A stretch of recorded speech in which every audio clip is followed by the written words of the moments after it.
Good evening, Chris Herter, KF7WX. I will be your instructor for the upcoming fundamental class in CW. And thank you for signing up. Welcome. This is going to be a good class. You guys will enjoy it. Learning to receive Morse code accurately is the main goal of the course. But learning how to send CW accurately is just as critical, and for that you'll need a good key. A straight key isn't going to work for this class. You can get 10, maybe 15 words per minute out of those things, but as you move up much past that to 20 and 30 words a minute, they'll just hold you back. You'll have to have an iambic key or a semi-automatic key like a bug. There's a lot of different iambic paddles out there, so how do you choose? How does a hand choose? I will reassure you that any of the high quality keys that are available out there, they'll all work just fine for you. But there are some must-have properties. Number one, weight. They need to be heavy. They need to be heavy enough so that they don't slide around the table. 3 pounds is a good target. 10 pounds would be better, actually. They need to stay put.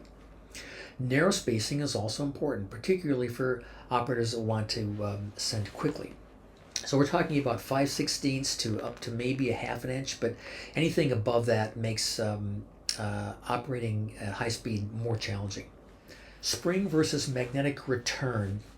Not a deal breaker for me. I've used both types. I think magnetic return's a little smoother, but I've had good experience with some spring return devices as well.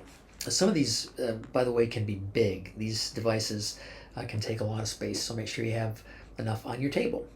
All right, semi-automatic versus an iambic key. So what's the difference?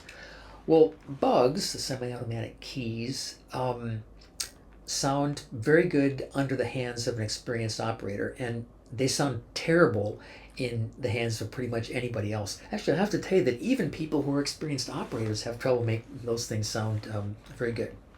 But ideally, once you're trained, you ought to be able to operate about the same speed either way. Okay, so put your seatbelts on. These things are not cheap. We're talking about $150 probably for the lowest entry key. Average probably closer to $250. Okay, there's just like in life, lots of cheaper options, but buyer beware on those. The less expensive keys have a lot of plastic, and you'll hate them, and you'll drop out of my course. All right, so this is important. Do not come to class with those portable keys. Now, they're meant for experienced operators who are already proficient with the standard iambic key. So let me demonstrate some of my own equipment. I like all these keys. We will begin with the URI UR5 CDX's keys. This is the Aridin. It's very well made and precise. I like the paddles. Just a smooth key. Tony N3ZN produces great keys. This is his ZN9 Plus key. I really like the way those paddles feel. March keys. It's beautiful, hand machine, fun to use. I really like the magnetic return on these. Bengali, not Bengali, Bengali keys. This is a contour, very precise Italian key, fun to use. It weighs a ton, which is great. And this is a mono key from UR5 CDX. Mono keys have just one paddle, and one direction is dots, one direction is dashes. They are very fast, but the technique is different, so it gets kind of difficult to switch between them. Some ops who use a mono paddle have difficulty going back to a standard and vice versa. So I kind of have to choose one or the other. But they are very fast, and high-speed operators generally prefer the mono keys. All right, so here's the Vibraplex bug. You hold it just like you would an iambic key, if you notice how I've got my fingers on there. The bencher paddle I'm putting in here because I don't have my bencher with me right now. It's a fine entry key. It needs to be heavier. Okay, some other equipment to consider.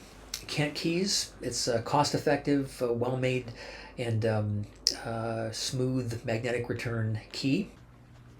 Next is the GHD key from a company in Japan. An excellent key with spring returns, but smooth enough so this competes favorably to other keys that have magnetic return. HA8KF has a whole line of very well made keys. The Vibraplex Iambic key is well liked by many people. There's one called the Vibro Cube, which is heavy, unusual design, but a lot of people like it. And then finally, I'm going to mention Schurr keys, Schurr. This company has been out of business for a while, but had the reputation of being the best key made ever. You can occasionally find these for sale on the on online forums for $500 or more. If you happen to find one, I would buy it. They are supposedly the best of the best.